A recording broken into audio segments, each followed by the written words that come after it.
ಎಲ್ಲರಿಗೂ ನಮಸ್ತೆ. ಈ ವಿಡಿಯೋದಲ್ಲಿ ಯುವತಿಯರು ಕನಸಲ್ಲಿ ಈ ವಸ್ತುಗಳನ್ನ ನೋಡಿದ್ರೆ ಅದು ಮದುವೆ ಆಗುವುದರ ಶುಭ ಸಂಕೇತ ಅಂತೆ. ಹಾಗಾದ್ರೆ ಬನ್ನಿ, ಯಾವೆಲ್ಲ ಕನಸುಗಳನ್ನ ನೋಡಿದ್ರೆ ಯುವತಿಯರಿಗೆ ಬೇಗ ಕಂಕಣವಾಗಿ ಕೂಡಿ ಬರುತ್ತೆ ಇವತ್ತಿನ ವಿಡಿಯೋದ ಮುಖಾಂತರ ತಿಳಿಯೋಣ. ಕನಸು ಕಾಣುವುದು ಸಹಜವಾದ ಪ್ರಕ್ರಿಯೆ. ಆದ್ದರಿಂದ ಜೀವಂತ ಬಹುತೇಕ ಕ್ಷಣವು ಕನಸುಗಳೊಂದಿಗೆ ಸಂಪರ್ಕವನ್ನ ಹೊಂದಿರುತ್ತೆ. ಜ್ಯೋತಿಷ್ಯದ ಪ್ರಕಾರ ಕನಸುಗಳು ಜೀವನದ ಜೊತೆಗೆ ವಿವಿಧ ಸೂಚನೆಗಳನ್ನ ಹೊಂದಿವೆ. ಕನಸಿನ ವಿಜ್ಞಾನದ ಪ್ರಕಾರ ಕನಸುಗಳು ಭವಿಷ್ಯದ ವಿವಿಧ ಘಟನೆಗಳ ಚಿಹ್ನೆಗಳನ್ನ ಒಳಗೊಂಡಿರುತ್ತೆ. ಕೆಲವು ಕನಸುಗಳು ಶುಭವಾಗಿದ್ರೆ ಇನ್ನು ಕೆಲವು ಅಶುಭ ಸಂಕೇತವನ್ನ ನೀಡುತ್ತೆ. ಪುರುಷರು ಮತ್ತು ಮಹಿಳೆಯರು ವಿಭಿನ್ನವಾದ ರೀತಿಯಲ್ಲಿ ಕನಸುಗಳನ್ನ ಹೊಂದಿರುತ್ತಾರೆ. ಚಿನ್ನ ಮತ್ತು ವಜ್ರದ ಆಭರಣಗಳು ಮಹಿಳೆಯರಿಗೆ ಅಚ್ಚುಮೆಚ್ಚಿನ ವಸ್ತುಗಳಲ್ಲಿ ಒಂದಾಗಿದೆ. ಆಭರಣಗಳನ್ನು ಖರೀದಿಸಲು ಮತ್ತು ಧರಿಸಲು ಇಷ್ಟಪಡ್ತಾರೆ. ಈ ಸಂದರ್ಭದಲ್ಲಿ ವಜ್ರಗಳು ಮತ್ತು ಮಾಣಿಕೆಗಳು ಕೆಲವೊಮ್ಮೆ ಕನಸಲ್ಲಿ ಕೂಡ ನಿಮಗೆ ಕಂಡು ಬರಬಹುದು.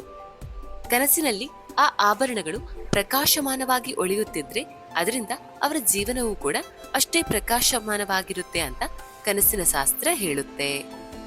ಹಾಗಾದ್ರೆ ಬನ್ನಿ, ಮಹಿಳೆಯರಿಗೆ ಶುಭ ಚಿಹ್ನೆಗಳನ್ನ ನೀಡುವಂತಹ 5 ಕನಸುಗಳ ಬಗ್ಗೆ ತಿಳಿಯೋಣ. ಮೊದಲನೇದಾಗಿ, ಕನಸಿನಲ್ಲಿ ವಜ್ರಗಳು ಅಥವಾ ಹವಳದ ಆಭರಣಗಳನ್ನ ನೋಡುವುದು. ಯುವತಿಯರು ತಮ್ಮ ಕನಸಿನಲ್ಲಿ ವಜ್ರಗಳು ಅಥವಾ ವಿವಿಧ ಹವಳಗಳಿಂದ ಓದಿಸಿದ ಆಭರಣವನ್ನ ನೋಡಿದ್ರೆ ಇದರರ್ಥ ಉನ್ನತ ಶ್ರೇಣಿಯ ಅಧಿಕಾರಿ ಅಥವಾ ಶ್ರೀಮಂತ ಉದ್ಯಮಿಯೊಂದಿಗೆ ಮದುವೆಯಾಗುತ್ತಾರೆ ಎಂಬ ಅರ್ಥವನ್ನ ನೀಡುತ್ತೆ. ಸೆಕೆಂಡ್ ಒನ್, ಕನಸಿನಲ್ಲಿ ಪಕ್ಷಿಗಳನ್ನ ನೋಡುವುದು. ಮಹಿಳೆಯು ತಮ್ಮ ಕನಸಿನಲ್ಲಿ ಸುಂದರವಾದ ಪಕ್ಷಿಯನ್ನ ನೋಡಿದ್ರೆ ಪ್ರೀತಿಯು ಮದುವೆಗೆ ತಿರುಗಲು ಹೆಚ್ಚು ಸಮಯ ತೆಗೆದುಕೊಳ್ಳುವುದಿಲ್ಲ ಎಂದರ್ಥ. ಭವಿಷ್ಯದ ಸಂಗಾತಿಯು ಶೀಘ್ರದಲ್ಲೇ ಶ್ರೀಮಂತರಾಗುತ್ತಾರೆ ಎಂಬ ಅರ್ಥ ಕೂಡ ಇದೆ. 3, ಕನಸಿನಲ್ಲಿ ಹಾಸಿಗೆಯನ್ನ ನೋಡುವುದು.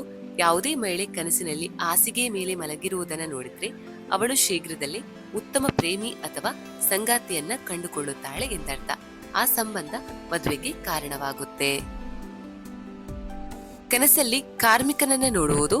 ಹದಿಹರೆಯದವರು ಅಥವಾ ಯುವತಿಯರು ತಮ್ಮ ಕನಸಲ್ಲಿ ಕೂಲಿ ಕೆಲಸ ಮಾಡುತ್ತಿರುವಂತಹ ಕಾರ್ಮಿಕನನ್ನ ನೋಡುವುದು ಅಂದ್ರೆ ಅವರಿಗೆ ಶೀಘ್ರದಲ್ಲೇ ಶಿವನಂತಹ ಪ್ರೀತಿಯ ವರ ಸಿಗುತ್ತಾನೆ ಎಂದರ್ಥ. ಜೊತೆಗೆ ಅವರನ್ನು ಭೇಟಿಯಾಗುವ ಅವಕಾಶ ಕೂಡ ಇದೆ ಎಂಬ ಅರ್ಥವನ್ನ ನೀಡುತ್ತೆ. 5ನೇದಾಗಿ, ದೀಪ ಹಚ್ಚುವುದು. ಹಿಂದೂ ಧರ್ಮದಲ್ಲಿ ದೀಪಕ್ಕೆ ವಿಶೇಷವಾದ ಮಹತ್ವ ಇದೆ. ಕೆಲವರು ಪ್ರತಿದಿನ ಮತ್ತು ವಿಶೇಷವಾಗಿ ಹಬ್ಬ ಹರಿದಿನಗಳಲ್ಲಿ ಪೂಜಾ ಕೋಣೆಯಲ್ಲಿ ಸಾಕಷ್ಟು ದೀಪಗಳನ್ನ ಹಚ್ಚುವುದು ವಾಡಿಕೆ. ಯಾರಾದ್ರೂ ಕನಸಲ್ಲಿ ಬೆಳಗುತ್ತಿರುವ ದೀಪವನ್ನ ಕಂಡರೆ ಅದನ್ನ ಮಂಗಳಕರ ಅಂತ ಪರಿಗಣಿಸಲಾಗುತ್ತೆ. ಅಂತಹ ವ್ಯಕ್ತಿಗೆ ಒಳ್ಳೆಯ ದಿನಗಳು ಬರಲಿದೆ ಎಂದು ಅರ್ಥ. ಬಹುಕಾಲದಿಂದ ಕಾಡುತ್ತಿರುವ ಆರ್ಥಿಕ ಸಮಸ್ಯೆಯಿಂದ ಮುಕ್ತಿ ಪಡೆಯಬಹುದು ಎಂಬ ಅರ್ಥವನ್ನ ಕೂಡ ಇದು ನೀಡುತ್ತೆ. 6ನೇದಾಗಿ, ಗರುಡ ಪಕ್ಷಿ. ಈ ಜಗತ್ತನ್ನ ಕಾಪಾಡುವ ವಿಷ್ಣುವಿನ ವಾಹನ. ನೀವು ಯಾರಾದ್ರೂ ಕನಸಲ್ಲಿ ಗರುಡನನ್ನ ಕಂಡರೆ ವಿಷ್ಣುವು ನಿಮ್ಮನ್ನ ಆಶೀರ್ವದಿಸುತ್ತಾನೆ ಎಂದು ಅರ್ಥ ಮಾಡಿಕೊಳ್ಬೇಕು. ನಿಮ್ಮ ಕನಸಲ್ಲಿ ಗರುಡ ಪಕ್ಷಿಯನ್ನ ಕಂಡರೆ ನೀವು ಶೀಘ್ರದಲ್ಲೇ ಜೀವನದಲ್ಲಿ ಶ್ರೀಮಂತರಾಗುತ್ತೀರಾ ಎಂದು ನೀವು ಊಹಿಸಬಹುದು.